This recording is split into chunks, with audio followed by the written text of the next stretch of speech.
Bismillahirrahmanirrahim. Sahabat Taski yang dirahmati Allah, insyaallah pada kesempatan ini kita akan melanjutkan kembali pembahasan tentang sirah Nabi dari guru kita Ustadz Ceng Idris yang sempat belum selesai dibahas pada segmen yang lalu. Makanya kan saya dulu suka bertanya, kok ini banyak banget ulama yang bikin sholawat itu. Mungkin itu dari kecintaan, sangat cintanya. Jadi gini, misalkan kita ada kiai kita lah, Abi ya. Kita cinta kepada Abi, misalkan kepada kiai kita cinta. Setiap orang itu akan menunjukkan rasa cintanya dengan macam-macam hal. Ada dengan tindakan. Contoh tindakan itu apa? Bela badan, dialami misalkan kalau ada segala sesuatu. Cinta sehingga badannya dijadikan tameng untuk kiai karena kecintaan. Ada kecintaan itu dengan lisan berupa apa, pujian kepada kiai. Nah, ketika pujian ini pasti beda-beda cara pujinya itu. Melihat dari kecerdasannya, kedermawanannya, betul. Gitu. Kemudian dari sisi apa itu? Dari sisi kasih sayangnya. Ya, kan itu masing-masing orang akan berbeda tuh cara pujian itu kepada orang yang dicintai. Sama ulama-ulama, kenapa kita melihat saat ini kan ada sholawat syifa, kan ya, sholawat ujian, kemudian sholawat nariyah, ratusan itu. Ratusan gini sholawat. Dan kita teh kadang ini nggak hafal satu pun, kecuali yang itu sholawat. Itu juga kadang pemulit kan gitu. Nah, yang menjadi perhatian kita, kenapa sholawat menjadi ratusan? Begitu banyak orang yang mencintai Rasulullah SAW dengan cara yang memuji yang beda-beda kalimatnya. Kan soalnya di buku Selalu Ada Jalan nih yang punya teh ini, di sini juga disebutkan beberapa jenis sholawat yang umum gitu. Betul. Dan termasuk juga keberkahan sholawat dalam memberikan jalan keluar atas segala permasalahan. Cuman kan kalau dalam buku itu terbatas, tapi ketika dijelaskan, oh ternyata mekanismenya seperti itu gitu ya. Tidak sekedar ucapan kemudian timbul solusi, tapi juga ada proses yang luar biasa. Ada proses yang luar biasa. Termasuk yang tadi itu yang ketika kita sandarkan sholat ini dari apa, kacamata Allah Azza wa Jalla. Ibadah yang sholat itu kata ulama fikih, as-sholatu fil ibadah karra'si fil jasad. Sholat dalam ibadah itu seperti kepala dalam tubuh. Orang boleh aja kehilangan tangan, tapi ketika kepala masih ada di masjid. Awwalu ma yuhasabu bil 'abdi yaumil qiyamah shalah. Pertama kali yang akan dihisab dari hamba-hamba Allah itu perkara sholat. Tapi tetap Allah tuh nggak mungkin sholat. Justru kalau ada bahasa dari ulama Allah pun sholat, wah ini sudah ya, kalau bahasa zaman sekarang mah udah kan Allah tuh laisa kamislihi nggak mungkin sama dengan makhluk, dengan yang lain pun tidak akan mungkin sama. Jadi ayat Al-Ahzab ayat 56 itu luar biasa. Jadi sudah menunjukkan, satu ayat itu sudah menunjukkan bagaimana dahsyatnya Rasulullah. Satu ayat itu saja. Ya, makanya kalau di beberapa bulan yang lalu tuh kata Mama ada kalimat, kalau hati kita ini tidak ada muncul cinta kepada Rasulullah, ada yang aneh. Bener. Ada yang aneh nih gitu. Terus disebutkan bahwa sholawatnya Allah kepada Rasulullah itu adalah ampunan beliau ya. Kemudian kan disebutkan juga ada malaikat bersalawat kepada Rasulullah. Betul. Dan juga manusia kita bersalawat kepada Rasulullah. Itu bedanya dari seperti apa tuh? Allah bersalawat, malaikat bersalawat, dan kita bersalawat. Itu bedanya seperti apa? Bedanya, ini kata para ahli ulama, kalau Allah itu memberikan ampunan. Mempertanyakan apa sih? Kan Rasulullah udah dimaksud. Iya.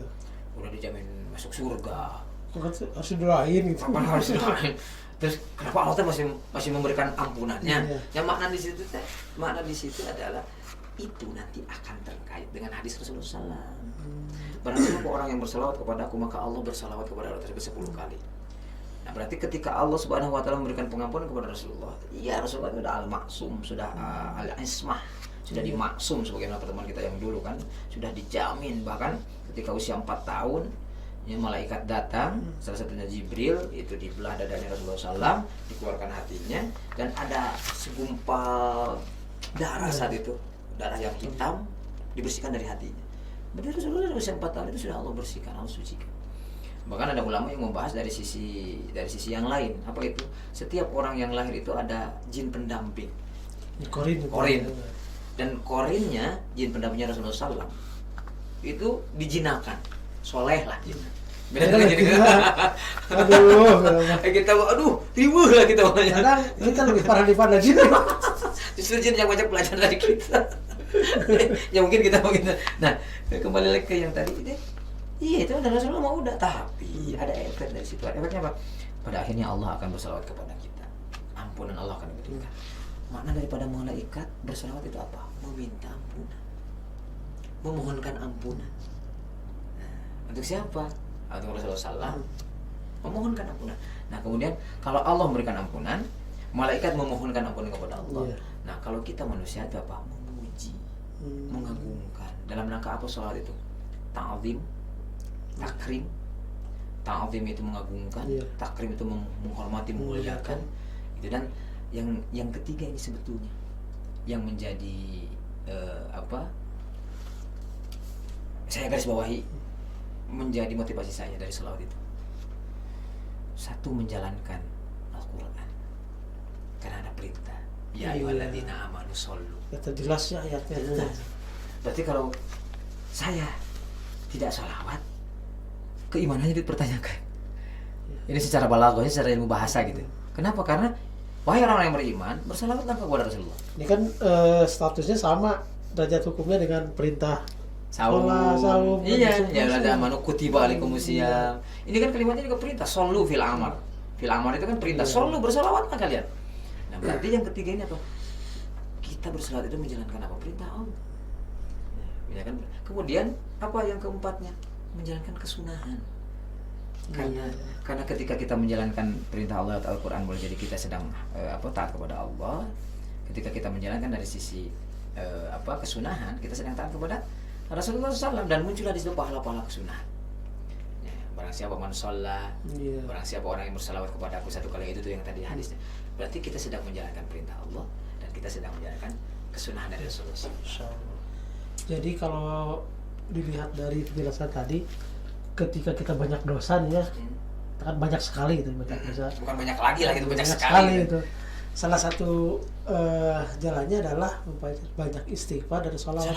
Karena tadi kan ketika kita bersalawat sekali kepada Rasulullah, Allah 10 kali bersalawat kepada. Artinya Allah 10 kali akan mengampuni. Seperti itu ya? Betul. Saya ingat betul itu ada almarhum ini ulama hebat ini, Allah yarham, semoga Allah rahmati beliau.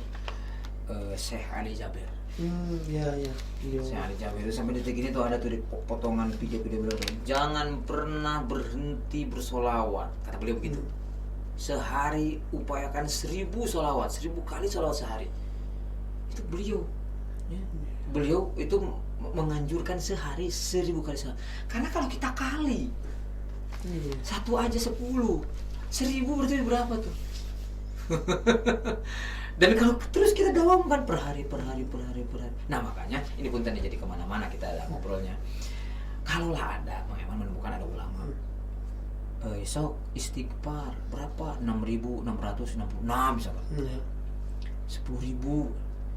Kita jangan lantas, iya naon sih ini harus dihitung kayak begitu. Kenapa sih harus ada hitungan banyak banget begitu? Kita berhusnudzon. Dan ini kata beberapa ulama, termasuk kata almarhum guru saya Muhammad Nom di Garut dulu, kata beliau, Allah yarham, beliau sudah wafat. Kata beliau apa?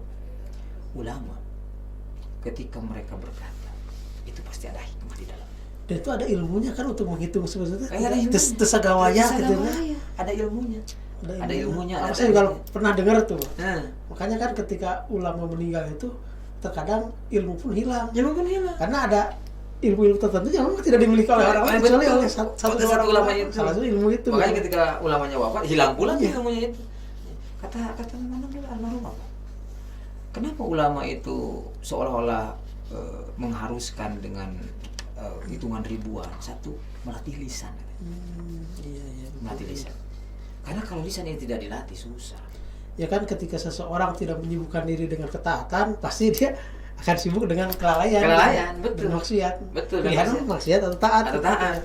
Dan yang amalan zikir yang ribuan ini untuk mengisi untuk melawan kelalaian ini, diisi dengan disibukkan diri. Kemudian yang kedua kata ulama itu, ketika kalimatnya adalah hitungan, ya, ada ribuan. Ya, tadi satu untuk membiasakan, kemudian yang kedua apa? Untuk mencari ridho Allah. Dengan banyaknya amalan zikir itu salah satunya adalah mengikis kesalahan-kesalahan, dosa-dosa yang tanpa kita sadari gitu. Dikikis dengan itu tuh.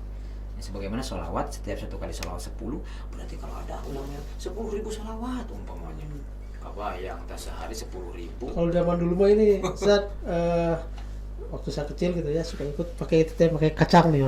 Ya betul. Namun sih itu kalau mau sholatan kaliwatan sana sampai ku kacang. Kalau dulu kan gak tahu ada apa ya, tapi kaliwatan kaliwatan gitu. Bahkan kan Ustaz di surat Al-Anfal terakhir itu kan disebutkan bahwa azab itu tidak akan turun ketika manusia beristighfar dan ketika Rasulullah masih ada gitu. Betul. Tentu kan kalau sekarang kan Rasulullah sudah meninggal. Betul. Nah, salah satunya untuk mengadakan Rasulullah adalah menghidupkan itu salah satunya. Itu Salawat lisan maupun secara ini apa akhlak lah, secara tindakan, secara fisik kita, secara fisik kita. Kemudian yang selanjutnya nih, kalau ini supaya tidak tanggung, setiap doa itu bergantung antara langit dan bumi, manakala tidak dibacakan sholawat di dalam. Makanya kenapa para alim ulama ketika berdoa itu selalu disematkan kalimat sholawat di awal. Ya. Bahkan sholawat itu dimasukkan ke dalam sholat. Orang yang tidak bersholawat di dalam sholat, coba tidak terkaci salatnya. Termasuk apa? Rukun khutbah. Harus ada sholawat. Saat Jumat ketika ada khutbah itu salah satu rukunnya. Saya pernah juga satu datang seorang ulama gitu. Sebelum ngobrol teh, gini deh, kita doa dulu, kita bersalawat kepada Rasulullah. Saya pikir, kenapa sih? Oh, ternyata itu ya. Itu. Supaya apa? Tidak tergantung. Tidak bergantung. Ini kebayang nih amal-amalan, di sini ke atas nggak diterima, tapi ke bawah sudah diluangkan. Oh, dalam dulu itu marah kayangan. Kamu itu diterima, luhur tasuk itu kayak jurigan gitu. Udah jurigan jadi coklat tuh marah kayangan. Nah, cina marah kayangan. Kalau udah diterima, tapi kamu begitu diterima. Nah, udah bilang ini. Amal gitu seperti itu. Makanya kan dari Ustadz Ali Jaber juga tuh. Saya ijazahkan kepada Anda, katanya ke jemaah itu, awali doanya dengan salawat dan akhiri dengan salawat. Allahumma sholli ala sayyidina Muhammad, kemudian meminta, kemudian tutup lagi dengan salawat. Insya Allah itu kan tembus katanya. Nah, itu dia. Jadi kalau proposal itu ada apa ya? Ada memo rekomendasi lah. Proposal itu. Ya kalau ada proposal nih, ada tulisannya memo. Dan memang Ustaz, hal-hal sebenarnya harus disosialisasikan di tengah masyarakat. Karena saya pernah mengalami gitu ya, setiap Jumatan itu di kampung gitu kan, orang tuh bersalawat. Saya tuh melihat itu juga kampungan lah. Naon sih main sholawat juga apa gitu ya gitu. Nah, ternyata karena kebodohan saya sendiri sekarang mulai dikit demi sedikit alokasi hidayah. Oh, ternyata gitu, ada hikmah. Termasuk sholawat itu bisa melembutkan hati. Sholawat itu bisa melembutkan. Kalau didawamkan, sholawat itu bisa melembutkan hati kita. Masya Allah, tabarakallah. Banyak sekali dari sholawat ini yang memang kalau digali, wah itu luar biasa lah. Nggak cukup waktu kita untuk menggali bab sholawat itu. Saking dahsyatnya namanya amalan sholawat. Nah Ustaz nih, di satu buku saya pernah dengar ketika ulama-ulama besar itu, terkhusus ulama yang mengarang sholawat macam-macam itu, mereka tuh sebelum mengarang tuh karena sudah mendawamkan sampai ribuan, mereka tuh dipertemukan dengan Rasulullah SAW dalam mimpi gitu. Iya. Itu benar nggak seperti itu Ustaz? Itu. Ada satu kitab yang disusun oleh Imam An-Nawawi Al-Bantani. Itu nama kitabnya Nashihul Ibad. Iya. Nashihul Ibad. Di Nashihul Ibad itu ada satu hal yang menarik. Salah satunya adalah ada perkataan dari ulama-ulama tasawuf. Yang kemudian di situ ada jawabannya. Jadi ini ada dulu riwayatnya. Di situ jawabannya di kitab Nashihul Ibad itu. Apa pertanyaan daripada para sufi ini, para sufi pada ahli tasawuf? Kami katanya bermimpi dengan baginda Rasul itu tiap malam. Tiap malam ya? Tiap malam. Kemudian apa kata ulama sufi? Ulama tasawuf ini. Kalau ada umat Islam, kaum mukminin yang tidak pernah bertemu, tidak pernah bermimpi bertemu dengan Rasulullah SAW, itu ada yang aneh katanya. Kenapa bisa nggak ketemu katanya, meskipun hanya dalam mimpi? Berarti ada yang aneh. Nah, di situ adalah kalimatnya. Kata Imam An-Nawawi Al-Bantani dalam kitabnya Nasyul Ibad, ada upaya yang bisa kita lakukan kalau kita ingin ketemu dengan baginda Rasul. Salah satunya adalah perbanyak sholawat. Dan yang kedua, baca, dawamkan ayat Al-Quran. Laqad ja'akum rasulun min anfusikum azizun 'alaihi ma anittum harisun 'alaikum bil mu'minina raufur. Dawamkan ayat itu. Kata Imam An-Nawawi Al-Bantani dalam kitabnya Nasyul Ibad. Nah, kemudian apa sih keistimewaan dari bermimpi bertemu dengan baginda Rasul itu? Ada hadis baginda Rasul kan, wa man ra'ani fil manami faqad ra'ani haqqan. Barang siapa orang yang bertemu denganku di dalam tidurnya, berarti mimpi. Iya. Wa man ra'ani, barang siapa yang melihatku fil manami dalam tidurnya faqad ra'ani haqqan, maka dia sudah melihatku dengan sebenar-benarnya melihat. Karena beliau tidak mungkin diserupai oleh lanjutan hadisnya apa? Fa inna syaitan la yatamassalu fi surati, gitu. Karena syaitan itu tidak bisa menyerupai wajahku. Betapa agungnya itu. Yang namanya bermimpi dengan Rasulullah SAW. Maka pertanyaannya, kalau kita dawamkan sholawat umpamanya kan, ataupun ada amalan-amalannya yang kita niatkan khususkan untuk bisa bertemu dengan Bunda Rasul, bisakah itu? Bisa. Nah, tapi ya itu, kalau kata ulama, Rasulullah tidak akan mungkin datang ke mimpi seseorang kalau memang orang itu, satu, tidak berusaha mendekatkan diri dia kepada Allah dan Rasulnya. Kedua, dia tidak berusaha mencintai Rasulullah SAW. Kemudian yang ketiga, orang-orang yang memang dipilih oleh Allah Subhanahu Wa Taala. Rasul itu suci, tidak mungkin datang ke orang yang betul, ke orang yang kotor. Ya, tamu agung kan ketika ada kunjungan presiden atau gubernur, tidak semua orang didatangi. Betul. Hanya orang tertentu saja yang didatangi. Iya, betul. Itu kalau levelnya manusia biasa kan, apalagi sekelas Rasulullah SAW. Masya Allah Ustaz, luar biasa sekali. Sahabat, terasa nih waktu kita Allah Karim 10, 15, 20 menit ketika kita berbicara ilmu. Allah Subhanahu Wa Taala memberikan kenikmatan kepada kita sehingga apa yang kita ucapkan, kita jelaskan bisa benar-benar menarik dan nikmat dirasakan. Mudah-mudahan pertemuan ini memberikan semangat pada kita untuk semakin mencintai Rasulullah SAW. Salah satunya nih yang paling mudah dengan memperbanyak sholawat kepada beliau. Apalagi di bulan Ramadan ini ya. Dengan wasilah sholawat ini, Allah Subhanahu Wa Taala menunjukkan jalan terbaik bagi kita sehingga kita bisa tertuntun sampai akhir kehidupan. Amin ya Allah. Mungkin itu saja sih yang bisa kita sampaikan pada kesempatan ini. Terima kasih Ustadz atas ilmunya. Mudah-mudahan Allah Subhanahu Wa Taala memberikan keberkahan. Kita tutup dengan ucapan alhamdulillah. Subhanakallahumma wa bihamdika asyhadu an la ilaha illa anta astaghfiruka wa atubu ilaik. Assalamualaikum warahmatullahi wabarakatuh. Waalaikumsalam warahmatullahi wabarakatuh.